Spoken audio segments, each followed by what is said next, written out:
बोले श्री हरिनारायण भगवान की जय। बोले गणेश भगवान की जय। एकादशी माता की जय। आज हम वर्णन करेंगे एकादशी के जया आदि भेद, नक्त व्रत का स्वरूप, उत्पन्ना एकादशी के प्रसंग में एकादशी की विधि, उत्पत्ति, कथा और महिमा का वर्णन। तो कृपया इस वीडियो को अंत तक जरूर देखें। नारद जी ने पूछा, महादेव, महाद्वादशी अर्थात एकादशी का उत्तम व्रत कैसा होता है? हे सर्वेश्वर प्रभु, उसके व्रत से जो कुछ भी फल प्राप्त होता है उसे बताने की कृपा कीजिए। महादेव जी ने कहा, ब्राह्मण, यह एकादशी महान पुण्यों को फल देने वाली है। श्रेष्ठ मुनियों को भी इसका अनुष्ठान करना चाहिए। विशेष नक्षत्रों का योग होने पर यह तिथि जया, विजया, जयंती तथा पापनाशनी इन चार नामों से विख्यात होती है। ये सभी पापों का नाश करने वाली है। इनका व्रत अवश्य करना चाहिए। जब शुक्ल पक्ष की एकादशी को पुनर्वसु नक्षत्र हो तो वह उत्तम तिथि जया कहलाती है। उसका व्रत करके मनुष्य निश्चय ही पाप से मुक्त हो जाता है। जब उस शुक्ल पक्ष की द्वादशी को श्रवण नक्षत्र हो तो वह उत्तम तिथि विजया के नाम से विख्यात होती है। इसमें किया हुआ दान और ब्राह्मण भोजन सहस्त्र गुना फल देने वाला है तथा होम और उपवास तो सहस्त्र गुणे से भी अधिक फल देता है। जब शुक्ल पक्ष की द्वादशी को रोहिणी नक्षत्र हो तो वह तिथि जयंती कहलाती है। वह सब पापों को हरने वाली है। उस तिथि को पूजित होने पर भगवान गोविंद निश्चय ही मनुष्य के सब पापों को धो डालते हैं अर्थात हर देते हैं। जब कभी शुक्ल पक्ष की द्वादशी को पुष्य नक्षत्र हो तो वह महापुण्यमयी पाप नाशनी तिथि कहलाती है। जो 1 वर्ष तक प्रतिदिन 1 प्रतिशत तिल दान करता है तथा जो केवल पाप नाशनी एकादशी को उपवास करता है, उन दोनों का पुण्य समान होता है। उस तिथि को पूजित होने पर संसार के स्वामी सर्वेश्वर श्री हरि संतुष्ट होते हैं तथा प्रत्यक्ष दर्शन भी देते हैं। उस दिन प्रत्येक पुण्य कर्म का अनंत फल माना गया है। शगर नंदन, ककोत्स्थ, नहुस तथा राजा गादी ने उस तिथि को भगवान की आराधना की थी, जिससे भगवान ने इस पृथ्वी पर उन्हें सब कुछ दिया था। इस तिथि के सेवन से मनुष्य 7 जन्मों के कायिक, वाचिक और मानसिक पाप से मुक्त हो जाता है। इसमें तनिक भी संदेह नहीं है। पुष्य नक्षत्र से युक्त एकमात्र पाप नाशनी एकादशी का व्रत करके मनुष्य 1000 एकादशियों के व्रत का फल प्राप्त कर लेता है। उस दिन स्नान, दान, जप, होम, स्वाध्याय और देव पूजा आदि जो कुछ भी किया जाता है उसका अच्छा फल माना गया है। इसलिए प्रयत्न पूर्वक इसका व्रत करना चाहिए। जिस समय धर्मात्मा राजा युधिष्ठिर पंचम अश्वमेध यज्ञ का स्नान कर चुके, उस समय उन्होंने यदुवंशावतंस भगवान श्री कृष्ण से इस प्रकार प्रश्न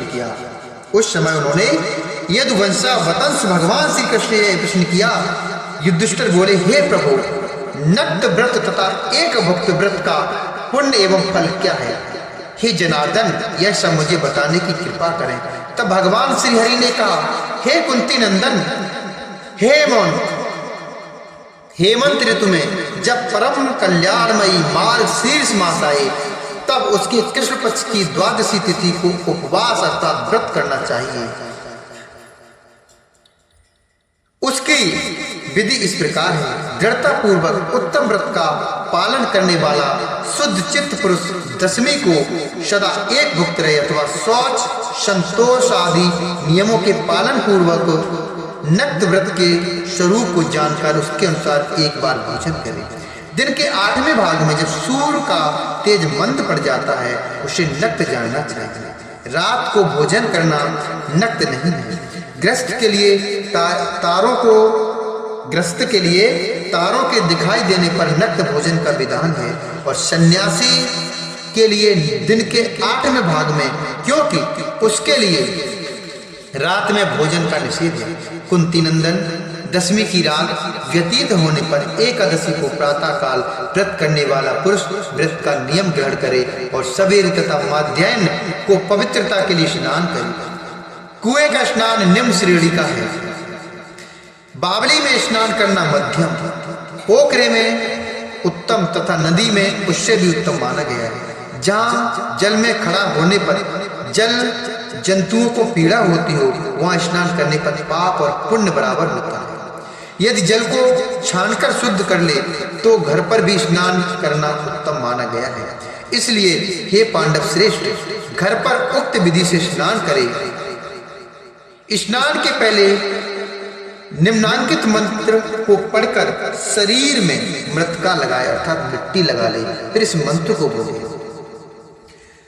अश्वक्रांते रथिक्रांते विष्णुक्रांते वसुंधरे मृत्तिके हर में पापम यन्मया पूर्व संचितम। मृत्तिके हर में पापम यन्मया पूर्व संचितम। हे वसुंधरे, तुम्हारे ऊपर अश्व और रथ चला करते हैं। भगवान विष्णु ने भी वामन अवतार धारण कर तुम्हें अपने पैरों से नापा था। हे मृतके, मैंने पूर्व काल में जो पाप संचित किया है उस मेरे पाप को हरो। व्रती पुरुष को चाहिए, अर्थात जो व्यक्ति व्रत करता है उसको चाहिए कि वह एक चित्त और दृढ़ संकल्प होकर क्रोध तथा लोभ का परित्याग करे। अनत्याजी, पाखंडी, मिथ्यावादी, ब्राह्मण निंदक, अगम्य स्त्री के साथ गमन करने वाले, अन्यान्य दुराचारी, परधनहारी तथा पर स्त्रीगामी मनुष्यों से वार्तालाप न करें। भगवान केशव की पूजा करके उन्हें नैवेद्य अर्थात भोग लगाएं। घर में भक्तियुक्त मन से दीपक जलाकर रखे। हे पार्थ, उस दिन निद्रा और मैथुन का परित्याग करें। धर्मशास्त्र से मनोरंजन करते हुए संपूर्ण दिन व्यतीत करें। नृपश्रेष्ठ भक्तियुक्त होकर रात्रि में जागरण करे। ब्राह्मणों को दक्षिणा दे और प्रणाम करके उनसे त्रुटियों के लिए क्षमा मांगे। जैसी कृष्ण पक्ष की एकादशी है वैसे ही शुक्ल पक्ष की भी है। इस विधि से उसका भी व्रत करना चाहिए। हे पार्थ, द्विज को उचित है कि वह शुक्ल पक्ष और कृष्ण पक्ष की एकादशी के व्रती लोगों में भेद बुद्धि न उत्पन्न करे। शंकोद्धार तीर्थ में स्नान करे हुए भगवान गदाधर का दर्शन करने से जो पुण्य होता है तथा संक्रांत के अवसर पर 4 लाख दान देकर जो पुण्य प्राप्त किया जाता है वह सब एकादशी व्रत की 16वीं कला के बराबरी में नहीं है। प्रभास क्षेत्र में चंद्रमा और सूर्य के ग्रहण के अवसर पर स्नान दान से जो पुण्य होता है वह निश्चय ही एकादशी को उपवास करने वाले मनुष्य को मिल जाता है। केदार क्षेत्र में जल पीने से पुनर्जन्म नहीं होता है। एकादशी का भी ऐसा ही महात्म्य है। यह भी गर्भवास का निवारण करने वाली है। पृथ्वी पर अश्वमेध यज्ञ का जो फल होता है उससे 100 गुना अधिक फल एकादशी व्रत करने वाले को मिलता है। जिसके घर में तपस्वी एवं श्रेष्ठ ब्राह्मण भोजन करते हैं उसको जिस फल की प्राप्ति होती है वह एकादशी व्रत करने वाले को भी अवश्य मिलता है। वेदांगों के पारगामी विद्वान ब्राह्मण को शस्त्र गोदान करने से जो पुण्य होता है उससे 100 गुना पुण्य एकादशी व्रत करने वाले को प्राप्त होता है। इस प्रकार व्रती को वह पुण्य प्राप्त होता है जो देवताओं के लिए भी दुर्लभ है। रात को भोजन कर लेने पर उससे आधा पुण्य प्राप्त होता है तथा दिन में एक बार भोजन करने से देहधारियों को नक्त भोजन का आधा फल मिलता है। जीव जब तक भगवान विष्णु के प्रिय दिवस एकादशी का उपवास नहीं करता तभी तक तीर्थ दान और नियम अपने महत्व की गर्जना करते हैं। इसलिए पांडव श्रेष्ठ, तुम इस व्रत का अनुष्ठान करो। हे कुंती नंदन, यह गोपनीय एवं उत्तम व्रत है जिसका मैंने तुमसे वर्णन किया है। हजारों यज्ञ का अनुष्ठान भी एकादशी व्रत की तुलना नहीं कर सकता। युधिष्ठिर ने कहा, हे प्रभु, हे भगवान, पुण्यमयी एकादशी तिथि कैसे उत्पन्न हुई? इस संसार में क्यों पवित्र मानी गई है ये तिथि तथा देवताओं को कैसे प्रिय हुई? तब भगवान बोले, हे कुंती नंदन, प्राचीन समय की बात है। शतयुग में मुर नामक दानव रहता था।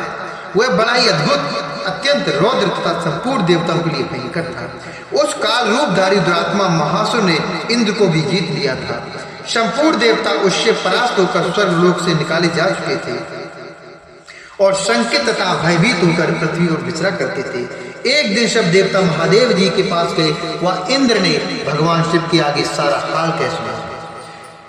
इंद्र बोले, हे महेश्वर, ये देवता स्वर्गलोक से भ्रष्ट होकर पृथ्वी पर विचर रही हैं। मनुष्यों में रहकर इनकी शोभा नहीं होती। देव, कोई उपाय बतलाइए। देवता किसका सहारा लें? महादेव जी ने कहा, हे देवराजेंद्र, जहां सबको शरण देने वाले, सबकी रक्षा में तत्पर रहने वाले जगत के स्वामी भगवान गरुड़ध्वज श्री हरि नारायण विराजमान है, वहां जाओ, वे तुम लोगों की रक्षा जरूर करेंगे। भगवान श्री कृष्ण कहते हैं, हे युधिष्ठिर, महादेव जी की बात को सुनकर परम बुद्धिमान देवराजेंद्र संपूर्ण देवताओं के साथ वहां गए। जब भगवान गदाधर क्षीर सागर के जल में सो रहे थे, उनका दर्शन करके इंद्र ने हाथ जोड़कर स्तुति आरंभ की। इंद्र बोले, हे देव देवेश्वर, आपको मेरा नमस्कार है। देवता और दानव दोनों ही आपकी वंदना करते हैं। पुंडरीकाक्ष, आप दैत्यों के शत्रु, मधुसूदन, हम लोगों की रक्षा कीजिए। जगन्नाथ, संपूर्ण देवता मुर नामक दानव से भयभीत होकर आपकी शरण में आए हैं। भक्त वत्सल, हमें बचाइए। हे देव देवेश्वर, हमें बचाइए। जनार्दन, हमारी रक्षा कीजिए, रक्षा कीजिए। दानवों का विनाश करने वाले कमल नयन, हमारी रक्षा कीजिए। प्रभु, हम सब लोग आपके समीप आए हैं, आपकी शरण में आए हैं, आपकी ही शरण में आ पड़े हैं। भगवान, शरण में आए हुए देवताओं की सहायता कीजिए। देव, आप ही पति, आप ही मति, आप ही कर्ता और आप ही कारण हैं। आप ही सब लोगों की माता और आप ही इस जगत के पिता हैं। हे भगवान देव देवेश्वर, शरणागत वत्सल देवता भयभीत होकर आपकी शरण में आए हैं।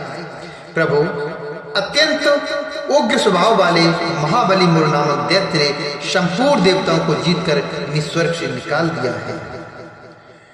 ओम नमो देव देवेश, देवो दानवो वन्दति, दैत्यारे पुंडरीकाक्ष, त्राहि नो मधुसूदन। शूरा सर्वे समायाता, भयभीताश्च दानवात्, शरणं त्वां जगन्नाथ, त्राहि नो भक्तवत्सल।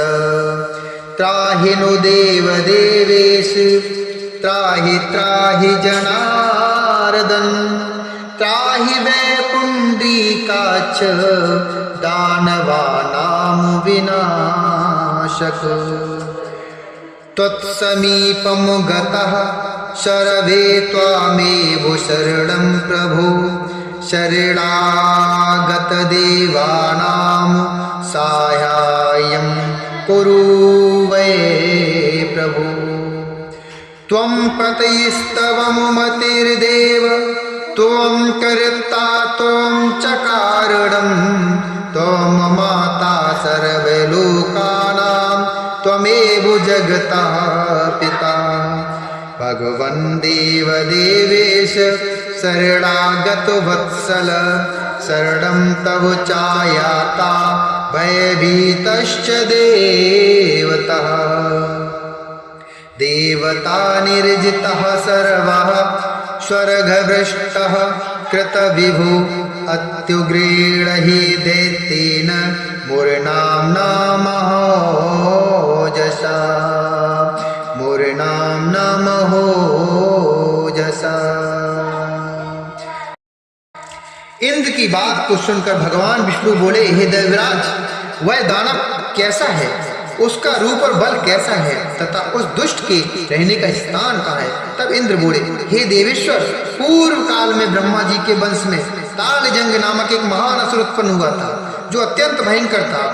उसका पुत्र मोर दानव के नाम से विख्यात हुआ। वह भी अत्यंत उत्कट, महापराक्रमी और देवताओं के लिए भयंकर है। चंद्रावती नाम से प्रसिद्ध एक नगरी है, उसी में स्थान बनाकर वह निवास करता है। उस दैत्य ने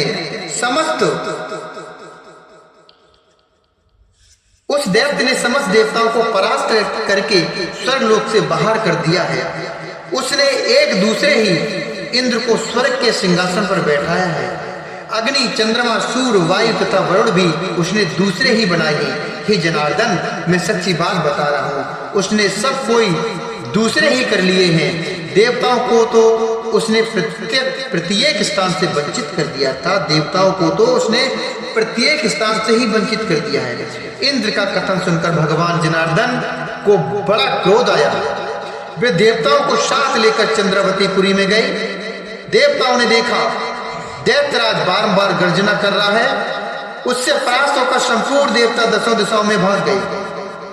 अब वह दानव भगवान विष्णु को देखकर बोला, खड़ा है। उसकी ललकार सुनकर भगवान के नेत्र क्रोध से लाल हो गए। वे बोले, अरे दुराचारी दानव, मेरी उन भुजाओं को देख। यह कहकर श्री विष्णु ने अपने दिव्य बाणों से सामने आए हुए दुष्ट दानवों को मारना आरंभ किया। दानव भय से व्यग्र उठे। पांडुनंदन तत्पश्चात श्री विष्णु ने दैत्य सेना पर चक्र का प्रहार किया। उससे छिन्न भिन्न होकर सैकड़ों योद्धा मौत के मुख में चले गए। इसके बाद भगवान मधुसूदन बद्रिक आश्रम को चले गए। वहां श्रृंगावती नाम की गुफा थी, जो 12 योजन लंबी थी। पांडुनंदन, उस गुफा में एक ही दरवाजा था। भगवान विष्णु उसी में सो रहे थे। भगवान विष्णु उसी में जाकर सो गए। दानव भगवान को मार डालने के उद्योग में लगा था। वह उनके पीछे लगा रहा। वहां पहुंचकर उसने भी उसी गुफा में प्रवेश किया। वहां भगवान को सोते देख उसे बड़ा हर्ष हुआ। उसने सोचा, यह दानवों का भय देने वाला देवता है, अतः निसंदेह इसे मार डालूंगा, क्योंकि ये तो सो रहा है। हे दुष्ट! दानव के इस प्रकार विचार करते ही भगवान विष्णु के शरीर से कन्या प्रकट हुई, जो बड़ी ही रूपवती, सौभाग्यशाली तथा दिव्य अस्त्र शस्त्रों से युक्त थी। वह भगवान के तेज के अंश से उत्पन्न हुई थी। उसका बल और पराक्रम महान था। हे युधिष्ठिर! दानव राजमुर ने उस कन्या को देखा। कन्या ने युद्ध का विचार करके दानव के साथ युद्ध के लिए याचना की। युद्ध छिड़ गया। कन्या सब प्रकार की युद्ध कला में निपुण थी। वह मुर नामक महान असुर उसके हुंकार मात्र से राख का ढेर हो गया। दानव के मारे जाने पर भगवान जाग उठे। उन्होंने दानव को धरती पर पड़ा देखा। उन्होंने दानव को धरती पर मरा हुआ पड़ा देखकर पूछा, मेरा यह शत्रु अत्यंत उग्र भयंकर था, किसने इसका वध किया? कन्या बोली, स्वामिन, आपके ही प्रसाद से मैंने इस महादेव का वध किया। भगवान श्री हरि ने कहा, हे कल्याणी, तुम्हारे इस कर्म से तीनों लोकों के मुनि और देवता आनंदित हुए हैं। अतः तुम्हारे मन में जैसी रुचि हो उसके अनुसार मुझसे कोई वर मांगो। देव दुर्लभ होने पर भी वह वर मैं तुम्हें दूंगा। देव दुर्लभ होने पर भी वह वर मैं तुम्हें दूंगा, इसमें तनिक भी संदेह नहीं है। वह कन्या साक्षात एकादशी ही थी। उसने कहा, प्रभु, यदि आप प्रसन्न हैं तो मैं आपकी कृपा से सब तीर्थों में प्रधान, समस्त विघ्नों को नाश करने वाली तथा सब प्रकार की सिद्धि देने वाली देवी हूँ। जनार्दन, जो लोग आप में भक्ति रखते हुए मेरे दिन को उपवास करेंगे, उन्हें सब प्रकार की सिद्धि प्राप्त हो। हे माधव, जो लोग उपवास नग्न अथवा एक भुक्त करके मेरे व्रत का पालन करें, उन्हें आप धन, धर्म और मोक्ष प्रदान कीजिए। श्री हरि नारायण विष्णु बोले, हे कल्याणी, तुम जो कहती हो, तुमने जो कुछ कहा है वह सब पूर्ण होगा। भगवान श्री कृष्ण कहते हैं, हे युधिष्ठिर, ऐसा वर पाकर महाव्रता एकादशी बहुत प्रसन्न हुई। दोनों पक्ष की दोनों पक्षों की एकादशी समान रूप से कल्याण करने वाली है। इसमें शुक्ल और कृष्ण का भेद नहीं करना चाहिए। यदि उदया काल में थोड़ी सी एकादशी, मध्य में पूरी द्वादशी और अंत में किंचित त्रयोदशी हो तो वह त्रिस्पर्शा एकादशी कहलाती है। वह भगवान को बहुत ही प्रिय है। यदि एक त्रिस्पर्शा एकादशी को उपवास कर लिया जाए तो 1 सहस्त्र एकादशी व्रतों का फल प्राप्त होता है तथा इसी प्रकार द्वादशी में पारण करने पर 7 गुना फल माना गया है। अष्टमी, एकादशी, षष्ठी, तृतीया और चतुर्दशी ये यदि पूर्व तिथि से विद्ध हो तो उनमें व्रत नहीं करना चाहिए। परिवर्तनीय तिथि से युक्त होने पर ही इनमें उपवास का विधान है। पहले दिन में और रात में भी एकादशी हो तथा दूसरे दिन केवल प्रातः काल एक दंड एकादशी रहे तो पहली तिथि का परित्याग करके दूसरे दिन की द्वादशी युक्त एकादशी को ही उपवास करना चाहिए। यह विधि मैंने दोनों पक्षों की एकादशी के लिए बताई है। जो मनुष्य एकादशी को उपवास करता है वह वैकुंठ धाम में या साक्षात भगवान श्री हरि नारायण गरुड़ध्वज विराजमान है जाता है। जो मानव हर समय एकादशी के महात्म का पाठ करता है उसे 7 गोदानों के पुण्य का फल प्राप्त होता है। जो दिन या रात में भक्ति पूर्वक इस महात्म का श्रवण करते हैं वे निसंदेह ब्रह्म हत्या आदि पापों से मुक्त हो जाते हैं। एकादशी के समान पापनाशक व्रत दूसरा कोई नहीं है। मेरे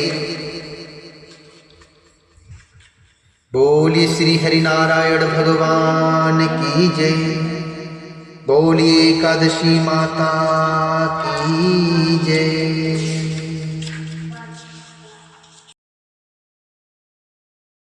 और मैं आशा करता हूँ कि ये वीडियो भी आपको पसंद आया हो, और अगर वीडियो पसंद आया है तो कृपया वीडियो को लाइक करें, चैनल को सब्सक्राइब करें। कुछ बोलना हो तो कमेंट बॉक्स में जरूर लिखें। राधे राधे, जय श्री नारायण, जय माता एकादशी।